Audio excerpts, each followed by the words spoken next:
بسم اللہ والصلاۃ والسلام علی رسول اللہ اما بعد۔ نماز جب ہم شروع کرتے ہیں تکبیر تحریمہ کے بعد ہم ثنا پڑھتے ہیں، تو ثنا میں ہم نے ایک ہی دعا یاد کی ہوئی ہے، سبحانک اللہم وبحمدک والی۔ یہ ہم پڑھتے ہیں، بے شک یہ پڑھنی درست ہے، سنن ترمذی کی حدیث ہے، پڑھی جا سکتی ہے، لیکن اس کے علاوہ اور دعائیں بھی حدیث ثابت ہیں، ہم ان کا جائزہ لے لیتے ہیں۔ ایک روایت صحیح البخاری میں کتاب الاذان میں ہے، صحیح مسلم میں ہے، باب ما یقال بین تکبیرۃ الاحرام والقراء، امام مسلم رحمہ اللہ نے جو تبویب کی ہے اور وہ حدیث ذکر کی، اللہم باعد بینی و بین خطایای کما باعدت بین المشرق والمغرب، اللہم نقنی من الخطایا کما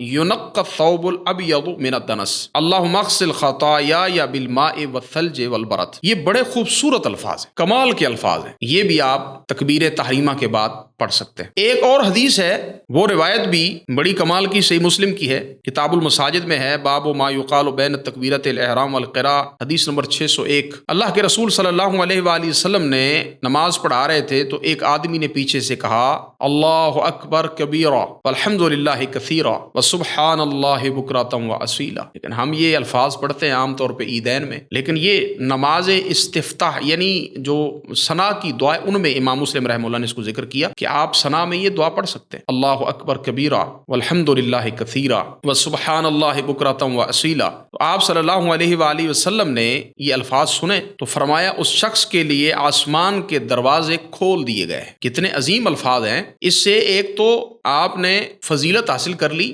دوسری آپ کو جو